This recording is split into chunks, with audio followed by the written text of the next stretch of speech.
കേവല ഭൂരിപക്ഷം പോലും ലഭിക്കാതെ BJP 240 മൂന്നാം ഘട്ടത്തിൽ ഒതുങ്ങി. ആദ്യഘട്ടം 2014, രണ്ടാം ഘട്ടം 2019, മൂന്നാം ഘട്ടം 2024 എന്നിങ്ങനെ BJPയുടെ ഭരണ കാലഘട്ടത്തെ വിലയിരുത്താം. ഈ നീണ്ട 15 കൊല്ലക്കാലം എന്ന് വേണമെങ്കിൽ വളരെ വ്യക്തമായി പറയാം. 3 ഘട്ടങ്ങളിൽ ഏറ്റവും ദുർഘടമായി BJPക്ക് അധികാരം നഷ്ടപ്പെടാൻ പോകുന്ന മൂന്നാം ഘട്ടം.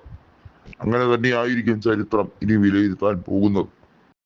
2029 ലോക്സഭാ അനുപാതികം വരുമ്പോൾ ദക്ഷിണേന്ത്യക്കാർ നടത്തുന്ന ഐതിഹാസികമായ സമരം വിജയിക്കും.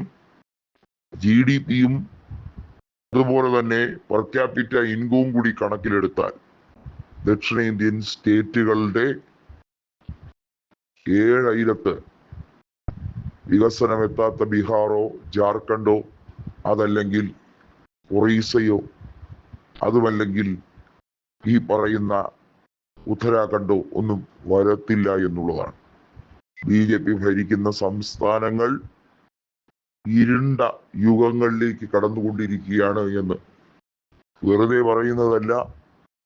അന്താരാഷ്ട്ര മാധ്യമങ്ങൾ ഇതിന്റെ മാനദണ്ഡങ്ങളെ കുറിച്ച് വളരെ വ്യക്തമായ പഠനങ്ങൾ നടത്തുകയാണ്. ലോകത്ത് ഹങ്കർ ഇൻഡെക്സിന്റെ കാര്യത്തിലായിരുന്നാലും ഹാപ്പി ഇൻഡെക്സിന്റെ കാര്യത്തിലായിരുന്നാലും ഒക്കെ നമ്മുടെ രാജ്യം ജനാധിപത്യമാണെന്ന് പറഞ്ഞിട്ട് കാര്യമില്ല, ഏറെ പിന്നിലാണ്. അതായത് ഏറെ ദാരിദ്ര്യം അനുഭവിക്കുന്ന ആഫ്രിക്കൻ രാജ്യങ്ങളുടെ കണക്ക് സൂചികളെ പോലും ലജ്ജിപ്പിക്കുന്ന തരത്തിലുള്ള പല മാനദണ്ഡങ്ങൾ, നിർദ്ദേശങ്ങൾ. ദേശീയ ശരാശരിയുടെ കാര്യം പറയേ വേണ്ട. സ്വാതന്ത്ര്യം ലഭിച്ച് 80 വർഷം കഴിയുമ്പോഴും ദേശീയ ലിറ്ററസി റേറ്റിന്റെ ശതമാന കണക്കുകൾ നോക്കുകയാണ്. 60 കൊല്ലം രാജ്യം ഭരിച്ചിട്ട് എന്തു നേടിക്കൊടുത്തു കോൺഗ്രസ് എന്ന് ചോദിക്കുന്നവരോട് 12 കൊല്ലം രാജ്യം ഭരിച്ച് പൊതുമേഖലാ സ്ഥാപനങ്ങൾ ഇനി എന്തുണ്ട് വിൽക്കാൻ ബാക്കി എന്ന് ചോദിക്കേണ്ട അവസ്ഥ. രാജ്യത്തെ പൊതുമേഖലാ സ്ഥാപനങ്ങളിൽ പരിപൂർണമായി കോർപ്പറേറ്റ് വൽക്കരിച്ച് രാജ്യത്തിന്റെ നാഡീ ഞരമ്പുകളെ പരിപൂർണമായി ഇല്ലാതാക്കി രാജ്യം തീറെഴുതി കൊടുത്തിരിക്കുകയാണ്.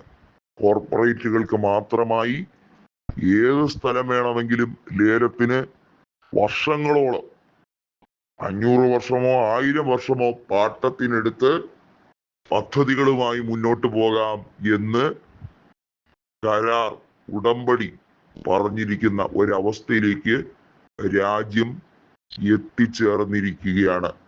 ഇതാണ് മോദി കണ്ട സബ്കാ സാത്ത് സബ്കാ വികാസ് എന്ന ഈ രാജ്യത്തെ ഭിന്നിപ്പിക്കുന്ന സിദ്ധാന്തം.